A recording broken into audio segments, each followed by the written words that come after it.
Now then, YouTube. Well, you might remember I ended the last video with that old maxim, beloved of cyclists: what doesn't kill you makes you stronger. The experience of the last 2 to 3 weeks is making me very severely doubt the truth of that old saying. We need to talk about the French hangover. Look, don't get me wrong, I am seldom happier than when I'm cycling in the sunshine, and when I'm cycling in the sunshine with a bunch of old mates, well then, it doesn't get much better really. But the plain hard fact is that French trip exacted a heavy toll on me in my very reduced circumstances, still only 5 months out of chemotherapy. I paid a pretty heavy price for my enjoyment of the French trip, I'm afraid to say. So only now, about 3 weeks after the end of the trip, am I back on the bike for the first time. So let's dig a little deeper into that and find out exactly what went wrong. And to do that, we need to enlist the help of my glamorous wife, Jenny, who knows me better than anybody else. Hello, Jenny. Hello, Simon. Hello, YouTubers. What condition was I in when I returned from France? Very poor, really poor condition, which was probably no surprise to me, but seemed to be a surprise to you. And why was it no surprise to you, Jenny?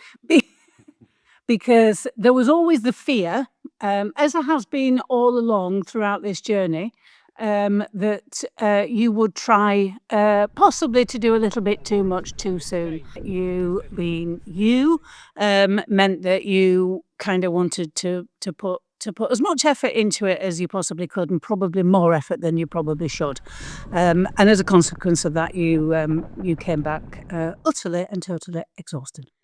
Yeah, well, too much too soon, as regular viewers will know, has been a regular theme of my recovery from chemo. I came back not only tired, but sick. Yeah, I mean, I think that was a consequence of your poor immune system at the moment, and also a consequence of having pushed your body too far during the trip. So, a bit of a two-pronged attack came with the cold as a result of the...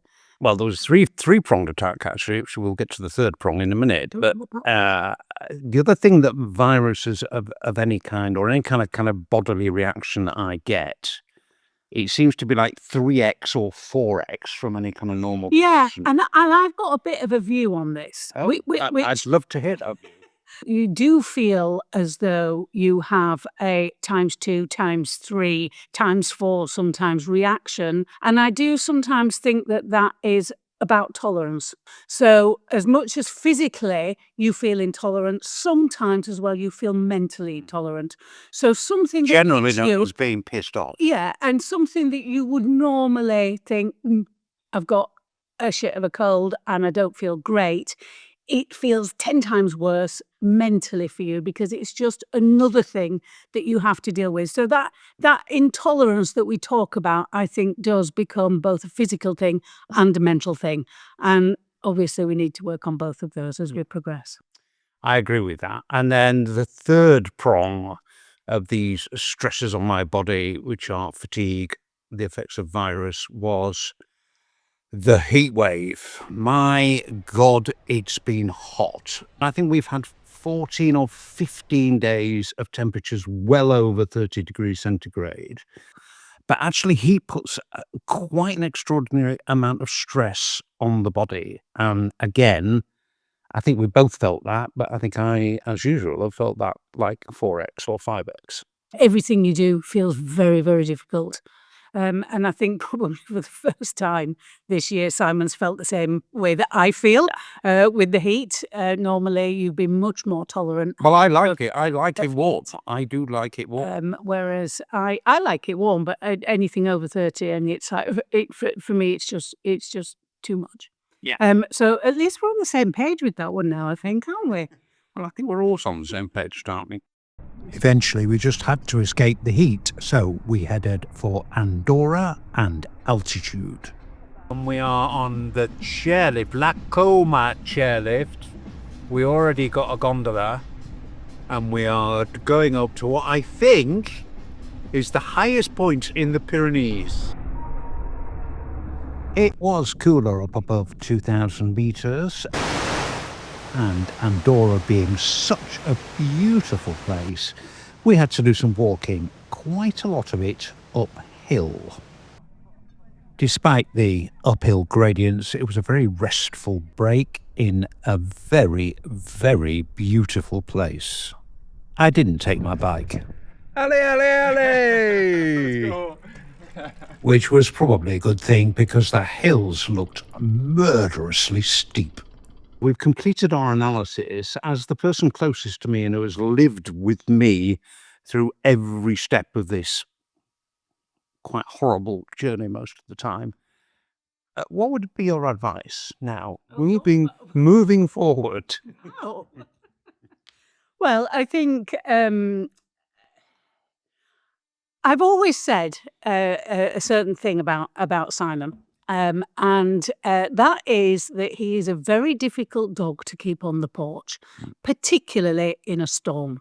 And we've been in a storm now for the last year, and he's not got any easier keeping on the porch, to be perfectly honest with you. And my advice to him has always been, and will continue to be, to go at a pace that is perhaps something that he's not used to, not really where he wants to be, but something within the restrictions that his body is now working under, and to take pleasure in that, as opposed to actually feeling defeated. And actually, God bless him, he is now getting that message. And I think that, Eventually. you know, over the course of the last 2 weeks, it's been very low key. In terms of cycling, at least it's been very low key. And I feel as though Simon has regained some energy, and probably now kind of thinking about just taking it up a gear or two, which is what we should have been doing in the first place, rather than jumping in at the deep end. Yeah. So that's the wifely view, probably a good deal more balanced and responsible and sensible than my view. And of course, Jenny is quite right. So it's back to the old mantra. Don't do too much, rest in between, accept that you need to be patient, and this is a long, long road, which could have many months to go yet. So yeah, that's what I've got to do, isn't it? That's what I've got to do. Anyway, listen, on the upside, it's July. Yeah, the best month of the year. And when I am resting, and probably even when I'm not resting actually, I will be glued to a certain race in France. There is absolutely no aspect of the Tour de France that I don't absolutely love. Even the flat stages in northern France. I love everything about the Tour. So, for the next 3 weeks, that's where I'm going to be, YouTube. Thanks for watching. See you next time.